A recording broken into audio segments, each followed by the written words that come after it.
Bismillahirrahmanirrahim. Assalamualaikum warahmatullahi taala wabarakatuh.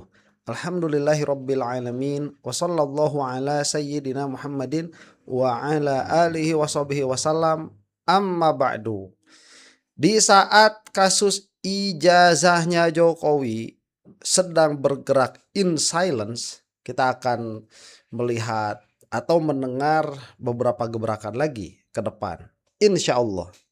Orang-orangnya masih bergerilya tuh. Karena aktor utamanya Roy Suryo dan Dr. Tifa itu sedang dikriminalisasi habis-habisan di hadapan masyarakat. Dan oonnya mahasiswa diam saja. Nah, tetapi ya di saat yang lain ini saatnya ijazah Gibran mencuat kembali. Di saat pertemanan atau kita katakanlah koalisi terpaksa ya Prabowo dengan Gibran itu juga sedang banyak dipertanyakan. Jadi ini satu isu yang memang sampai 2029 atau jika amit-amit ya umur politik Jokowi itu panjang sampai 2034 nanti atau sampai selama Jokowi itu masih mencengkramkan kekuatan politiknya, ini akan menjadi senjata yang gak bakalan ada habisnya. Dan sekarang kita sedang melihat ini, dan ini bukan pertama kalinya kita membahas ijazah Gibran ya. Beberapa waktu yang lalu sampai saya viralnya itu diantaranya gara-gara permasalahan ini.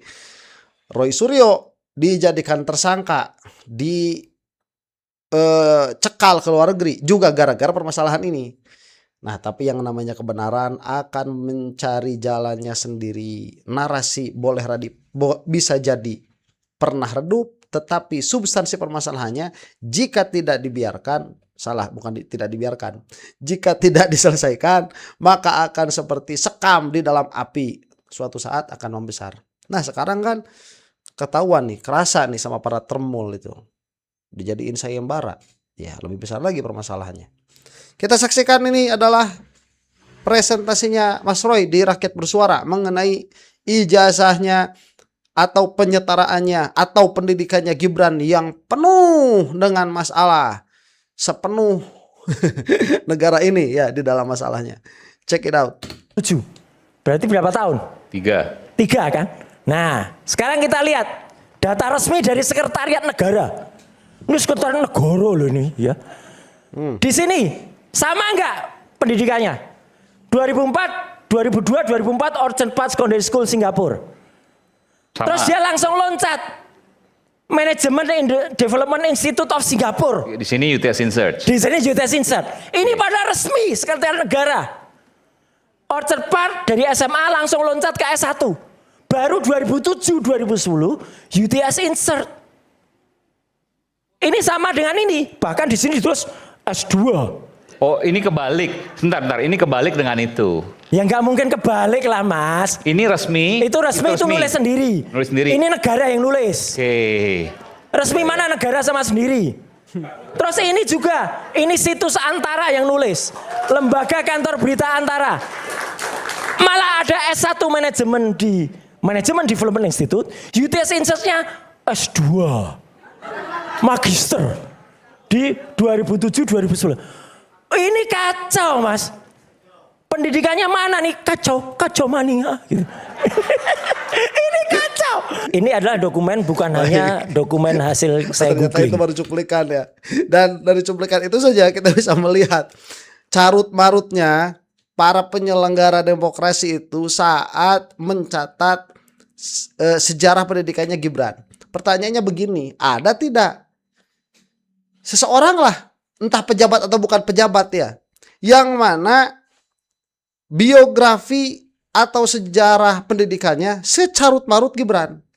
Ada nggak? Nggak bakalan ketemu. Ya ini mudah jelas anak haram dipaksakan si Gibran.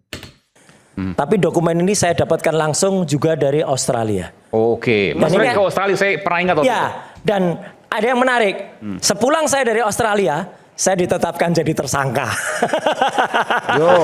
Dalam kasus ijazah bapaknya. Ya, tapi saya ke Australia itu ada yang penting, Mas Denny, dengan segala hormat. Mas Denny pun bilang, saya tidak hanya ke UTS Insert. Saya ketemu dengan dosen, salah seorang dosen UTS Insert-nya. Saya lihat juga tahun 2007 itu Insert seperti apa. Saya ketemu dengan profesor Indonesia yang mengajar di berbagai kampus di Australia. 2007 Mas Roy tahu seperti apa dari? Ya dari UTS Insert, dari Sempat datang juga 2007? sempat, bukan. Maksudnya saya datang kemarin, saya tanyakan sekolah itu tahun 2007 itu sudah buka apa? Oh, Ya kan? Kan katanya dia mengikuti apakah itu diploma, apakah itu foundation. Ternyata kan di sana baru kursus bahasa Inggris. Berdasarkan keterangan, Iya, ada semua rekamannya. dia posisinya apa waktu itu? Dia posisinya adalah seorang petugas admin di UTS Insert. Sydney. Ya, di Sydney. Kemudian ada juga dosen di sana. Sambil kita putarkan ya. Oke. Saya akan tampilkan yang pertama, mohon tampilkan. Nah, ini. Jadi pelan-pelan ya. Sekarang kan yang dipermasalahkan adalah surat keterangan yang ini terbit tahun 2019, Mas Aiman. Surat ini sudah menjadi dokumen publik karena sudah beredar di mana-mana. Yang menarik Mas Aiman dan semua persen Ini apa ini? Surat keterangan? Ini surat keterangan yang dijadikan dasar bahwa Gibran itu seolah-olah sudah mengikuti pendidikan SMA atau sederajat. Oh, ini surat keterangan penyetaraan. Keterangan SMA. penyetaraan yang tertulis di sini telah menyelesaikan pendidikan grade 12. Dari sini saja saya sudah ketawa. Di Australia tidak dikenal istilah grade. Yang dikenal di Australia itu years. Years 11, years 12 gitu loh. Years 10. Ini kan yang bikin Kementerian Makanya Pendidikan dan Kebudayaan, masa dia salah? makanya itu dari sini aja udah lucu. Maksudnya kecurigaannya Bentar, Aiman nggak bisa. Ini kan yang bikin Kementerian Pendidikan dan Kebudayaan. Masa dia salah? Loh, mikirnya jangan kayak Termul. Termul itu berpikir seperti ini. Kalau dia keluar dari otoritas, maka dia itu tidak salah. Itu pikirannya para Termul. Makanya mereka itu menguasai otoritas. Kita yang berpikiran kritis, yang tidak mau negara ini dikooptasi oleh mafia, berpikirnya begini, jika dia tidak sesuai dengan peraturan atau tidak sesuai dengan kenyataan, tidak sesuai dengan realita, maka dia salah. Meskipun yang berbicaranya adalah otoritas. Begitu. Kalau kita punya pikiran setiap otoritas tidak bisa salah, udah kamu masuk jebakan politik para mafia itu. apa? Ya ini berarti apa kok ada grade? Satu ya. Pelan-pelan Mas Aiman. Terus ini ditulis UTS Insert yang tahun 2006. Nanti kita lihat riwayat pendidikannya Gibran. Yang bersangkutan telah memperoleh pendidikan setara dengan SMK, akuntansi dan keuangan di Indonesia. Oke. Terus yang paling menarik Mas Aiman, surat ini baru dibuat tahun 2019. Ya. Siapa presiden di tahun 2019? Ada namanya di sini. Oke. Ya udah jelaskan. Yang namanya Sesdeljan, ada nama presiden di sini. Oke lah kalau itu kita fair. Saya sudah ketemu dengan Pak Sutanto. penggantinya. Bukan, sekarang Pak Sutanto waktu saya datang, waktu itu bersama Resmond. Dan bersama dengan banyak orang. Bertemu sekretaris Direktorat Jenderal Ya, Sesdijen. yang baru namanya Pak Eko. Eko Susanto. Pak Eko mengatakan, saya punya rekamannya di ruang itu. Bahwa surat ini adalah keajaiban dunia ke-9. Satu-satunya di dunia surat ini terbit. Menurut sekretaris Dirjen yang sekarang? Iya. Yang sekarang ya? Iya. Karena surat ini nggak pernah aneh. ada. Aneh, nggak pernah ada. Maksudnya nggak pernah ada? Karena syarat-syaratnya nggak ada. Apa itu misalnya syarat? Tuh syaratnya. Oke. Surat ini nggak bisa keluar begitu saja, Mas. Dan semua di Indonesia. Harus ada foto, harus ada paspor, harus ada surat keterangan KBRI. Dan yang paling fatal ini. Tidak ada yang namanya rapor 3 tahun terakhirnya Gibran. Nggak ada. Direktorat, dulu masih Direktorat Jenderal ya? Iya. Sekarang udah Kemendikbud. Iya. Beliau mengatakan, Pak Eko Susanto, ada di rekaman saya. Mengatakan 3 tahunnya itu nggak ada. Ini rekamannya video atau audio? Audio, karena nggak boleh ngerekam video di sana. Boleh nggak audio diputarkan? Tapi nggak sekarang, masih ada. Iya, saya simpen nanti untuk sidangnya Bu Mercy. Oke. Ya. Jadi Sesditjen yang terbaru. Iya, mengatakan itu. Bahwa di dokumen Kemendikdasmen tidak ada terdapat syarat-syarat persyaratan ini atas nama Mas Gibran. Tidak ada, rapor 3 tahun terakhir nggak ada. Dia hanya punya kelas 11 dan dia hanya punya kelas 10 dan kelas 11. Jadi kelas 12-nya nggak ada. Ya. Terus syarat-syarat ini nggak ada. Yang paling penting lagi, Mas. Nanti kita konfirmasi. Yang paling penting lagi, surat ijazah yang tadi tanyakan Prof Denny itu. Ini kan Prof Denny kan menunjukkan S1 ini, S1-nya UGM sih. S2-nya di luar negeri. S3-nya di luar negeri. Kan ada ijazah aslinya. Lah ijazah ininya nggak ada. UTS Insert pada tahun 2005, 2006, 2007 itu kan mengeluarkan sertifikat kayak gini. Dan ini saya ketemu tidak hanya satu, Mas. Saya ketemu 5 orang. nurse yang ada di Sydney, kami rapat dan ada rekaman videonya itu. Mereka punya surat seperti ini dan Gibran tidak punya surat ini. Ini kan ini semacam Sertifikat. English preparation ini kan Betul, English Iya. preparation. achievement of grade of Iya, or above dengan nilai C. satisfies English English language. language and three requirements Ya. for the University of Technology Sydney. Oke, ini kan English prep kan? Betul. English preparation kan?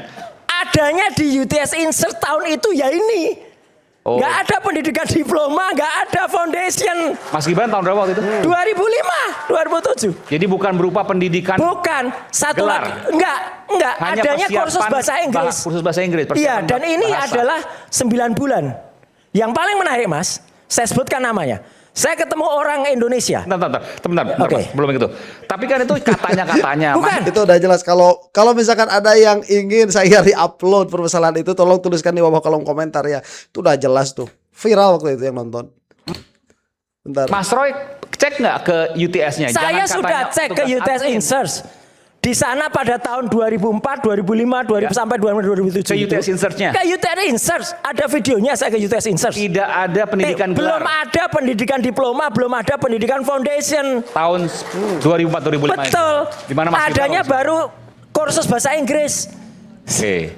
Kalau itu dikatakan dari kursus bahasa Inggris bisa terbit ini, gimana bisa bahasa Inggris menyetarakan dengan pendidikan akuntansi dan keuangan? Accounting and financial, ya? Bahasa Inggrisnya aja gitu ya. Nggak ada. Dan yang paling menarik apa? Saya ketemu dengan orang yang tahun 2017 mengantarkan Gibran di Australia, itu orang Indonesia. Namanya Pak Iksan Katoande.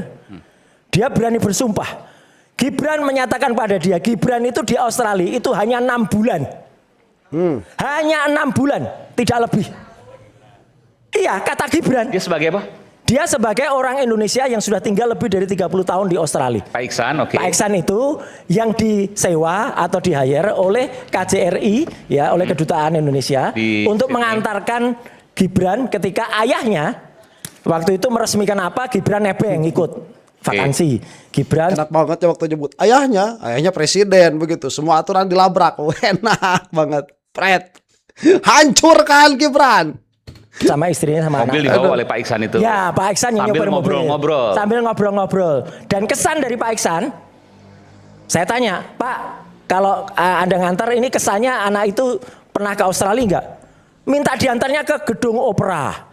Minta diantarnya ke pantai Bondi Beach. Bondi Minta Beach, diantarnya ke tempat-tempat yang orang tuh belum pernah ke Australia. Iya, Kan iya. aneh, Pak Iksan jadi aneh. Orang ini kalau pernah di Australia pendidikan, Udah bosan gitu menurut Anda? harusnya udah bosen. Nah, saya mohon tampilkan. Jadi ini sertifikat ini tidak pernah ada. Kalau ada, makanya saya tadi bilang, kalau ada saya mau ke pasar Pramuka, saya cetakkan sertifikat kayak gitu, saya minta ke Pak Denny. Saya ganti nama. Ini pun nggak ada. Ini kan English prep. Iya, ini pun nggak ada. Ini kan biasanya kalau English Teman-temannya- preparation cuma 6 bulan. Betul, teman-temannya- Masuk akal dong itu 6 bulan itu. Ya nggak mungkin kalau dia hanya 6 bulan terus dapat pendidikannya setara Ya, dengan pasti SMK. nggak. Tapi ini pun nggak ada. Nggak ada. Teman-temannya bilang tidak pernah melihat orang namanya Gibran Raka Buming Raka. Tahun 2005. Tahun 2005, 2006, 2007 saya ketemu 3 angkatan di sana. Tidak ada. Mas, saya saja datang ke Australia, ya Pak Denny. Saya datang hari pertama, tangtung. Orang Indonesia kalau datang ke luar negeri itu pasti langsung kita akan langsung berkomunikasi. Apalagi kalau itu lebih dari 6 bulan, apalagi kalau 3 tahun. Jadi Masuk dari sini komunitas saja lah. itu sudah aneh. Makanya nggak mungkin ada. Kita lihat slide kedua. Oke. Itu lebih menarik lagi. Yang ada riwayat hidupnya Gibran. Dari riwayat Sebentar sebelum ke situ ya. Ini recap. Biar tidak kebanyakan nanti recapnya. Jadi di dalam di dalam riwayat pendidikan ini kacau sekali. Ada yang mengatakan S1 manajemen, ada yang mengatakan S2-nya itu UTS, kemudian itu diralat lagi. Setelah Roy Suryo itu datang ke Australia, kemudian membicarakan tentang hasil investigasi jurnalistiknya, barulah disusun dengan rapi itu mana yang menjadi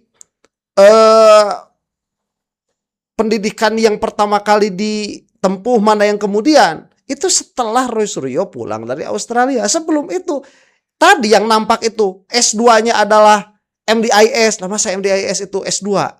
Ya, dan Gibran sudah menjadi presiden. Dan carut marut riwayat pendidikannya tadi ditampilkan oleh Roy Suryo, itulah yang dipakai kampanye. Jadi minimalnya kalau sekarang ada ralat, minimalnya itu sudah termasuk penipuan terhadap konstituen.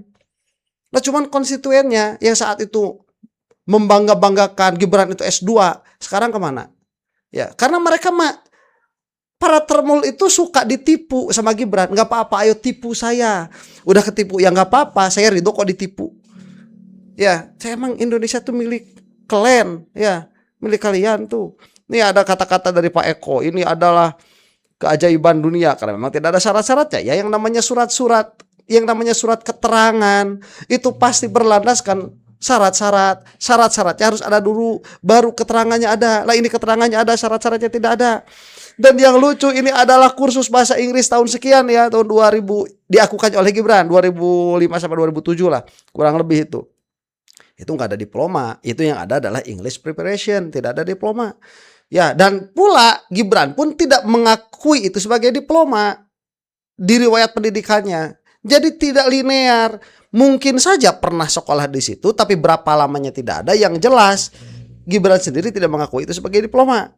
Ya, yang ini yang lucu nih. Dirjennya juga yang memberikan surat kesetaraan. Masa kursus bahasa Inggris dianggap akuntansi? Ataupun kalau itu diploma, ya masa diploma dianggap akuntansi? Udah acak-acakan emang. Ya cuman para termul nggak mau denger, mereka mah ya udah nggak apa-apa ya, tipu aku. Hidupnya saja sudah nggak match. Yang ada sekretariat negara, yang ada warnanya merah. Slide kedua, oke. Nah ini, Mas, dia sendiri menulis SMA, dia tulis SMP, SMPTN 1 di Surakarta, oke. SMA dia tulis di Australia. SMP dia tulis SMP 1 Surakarta sama Mangkukusumo. Terus dia SMP dia tulis SMA-nya Orchard Park Secondary School 2004-2007. SMA dia tulis juga UTS Insert tahun 2004-2007.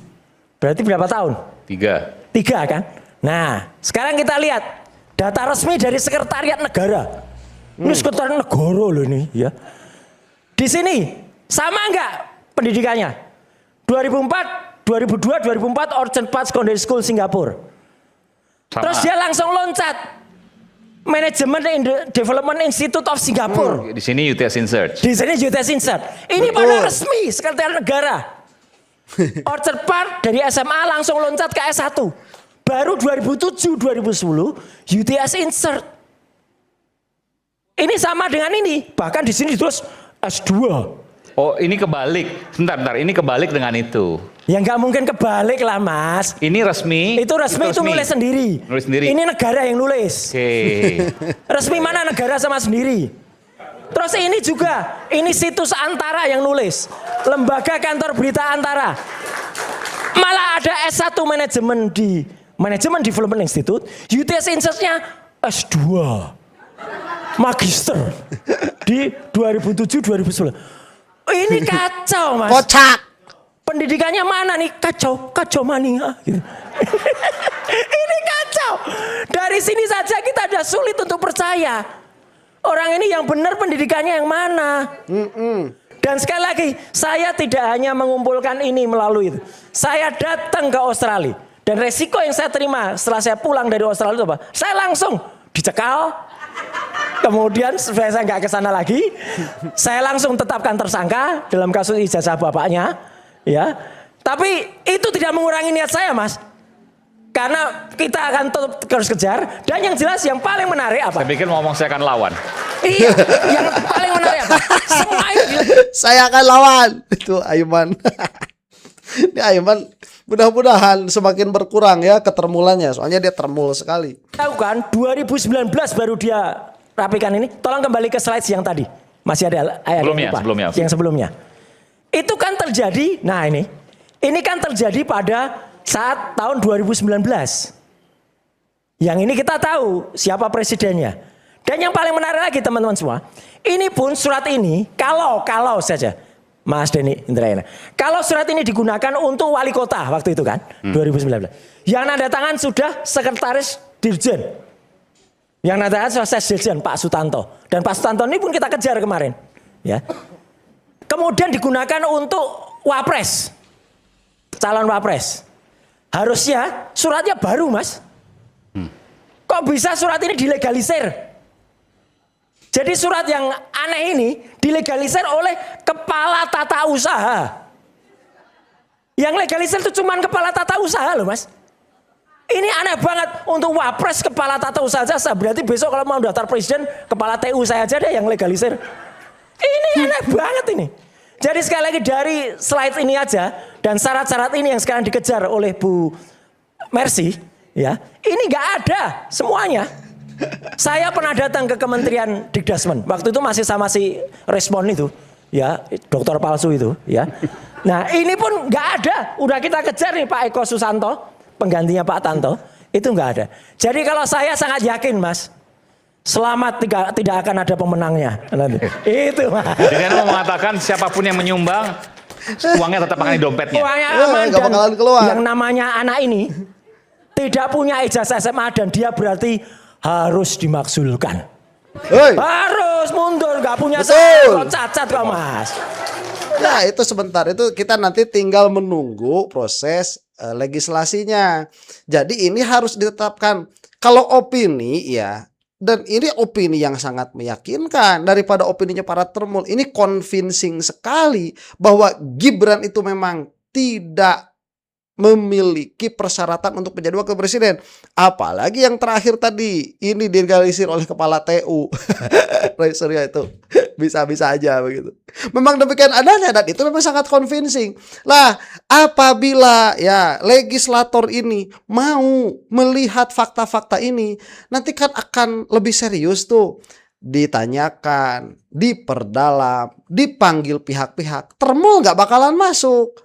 Nggak, ya ngapain coba termul masuk ke DPR dalam permasalahan ini kalau DPR mau mempermasalahkan hal ini. Yang ditanyakan ahli-ahli tata negara tuh, ahli tata negara, ahli administrasi, kemudian nanti KPU sebagai penyelenggara juga akan dipanggil, ditanya. Tidak akan ada pembelaan babi buta seperti ini, nggak bakalan ada.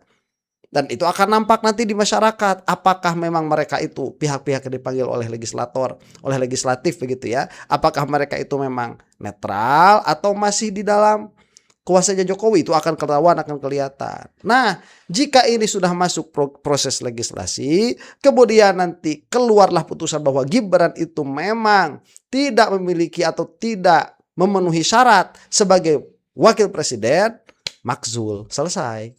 Ya. Tapi secara narasi ini sudah sangat convincing sekali dan ruang publik itu memang ruangnya bernarasi ya untuk mengambil hati publik. Demikian ya, mudah-mudahan termul binasa untuk Anda yang bukan termul. Wallahu taala a'lam bissawab. Assalamualaikum warahmatullahi taala wabarakatuh.